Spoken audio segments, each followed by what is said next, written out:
E comincerei con la prima, che è, diciamo, l'argomento su cui si basa fondamentalmente la stand-up comedy in Italia oggi.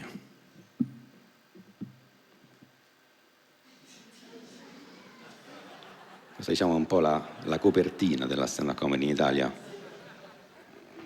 Oggi, come avete riconosciuto, penso la maggior parte di voi, è del seme umano maschile. Ovviamente non è così, è un po' in scala, non è proprio come dovrebbe essere in natura.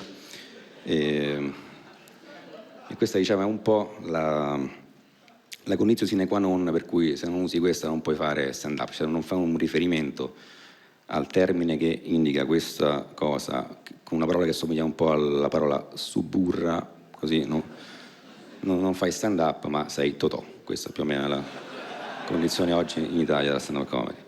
Poi il prossimo argomento, spesso utilizzato, sono loro, le avete riconosciute, le donne, pazze, no? Le donne, con le cose loro, il ciclo, queste cose. Quante ce ne fanno passare, le donne?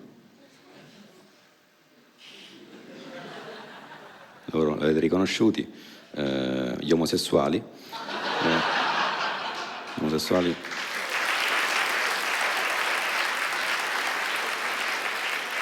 Si capisce perché c'è l'orecchino qui. Gli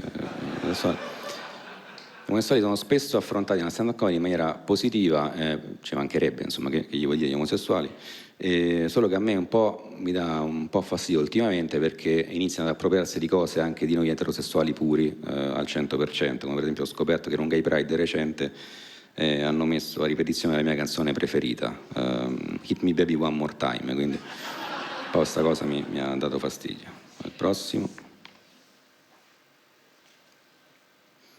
Questo non so se si vede bene, comunque ve lo descrivo io.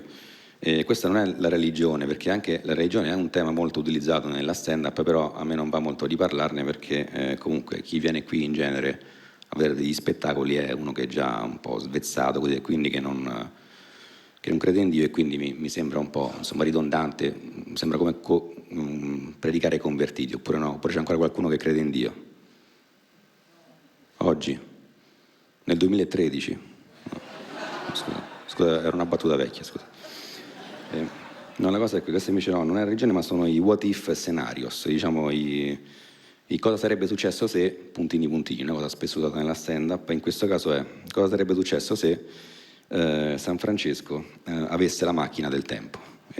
Ovviamente, stando in fissa con Gesù, sarebbe andato indietro nel tempo, sul Google, immagino sia questa qui, la macchina del tempo, perché è un oggetto sferico che non esiste in natura, quindi sarebbe andato a salvare Gesù. Ovviamente non è che sarebbe andato a uccidere Hitler, anche perché non era mai ancora successo nella sua timeline, e sarebbe andato quindi a salvare Gesù, e si capisce che quello che sto dicendo è vero perché vedete ci sono questi due angioletti con in mano il Nuovo Testamento che dicono guarda, la storia sta cambiando, quindi insomma questo era i what if scenarios.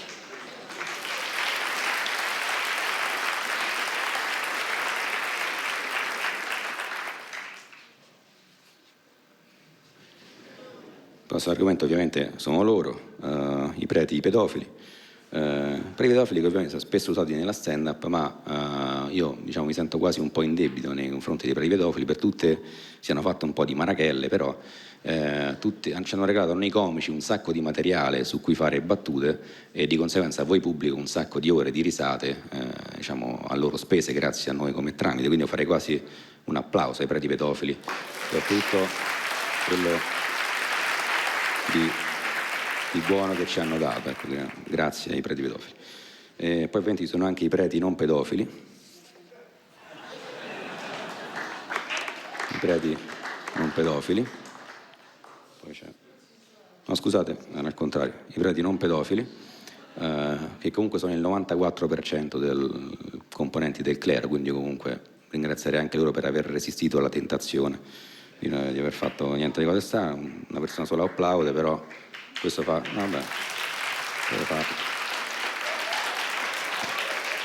un po' meno convinto rispetto a quello per i preti pedofili, ho notato questa cosa, però va bene.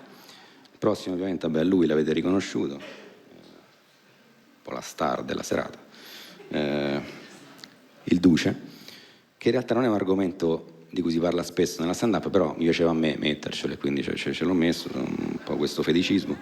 Però io so che comunque chi viene qua è gente alla fine un po' più o meno, un po' di sinistra, un po' di così liberale, siamo anche qui a Milano, quindi io direi facciamo il gioco del Duce rovesciato. Io va, facciamo questa cosa adesso, conto fino a 3 e poi lo rovescio, ok?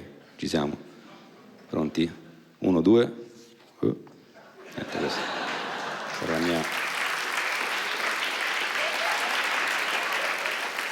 mia gag del Duce rovesciato. Il prossimo, questo qui, insomma, l'avrete riconosciuto, è i vegani. I vegani qui rappresentati nella figura di Dalsim di Street Fighter 2. Vegani che si dice siano particolarmente fastidiosi. Io ne ho conosciuti pochi, ma comunque erano persone squisite, quindi non mi hanno mai infastidito particolarmente, però comunque sono diventati anche loro una maschera della stand-up comedy, cioè che ne so, c'è Brighella, Balanzone, il vegano e il prete pedofilo, quindi più o meno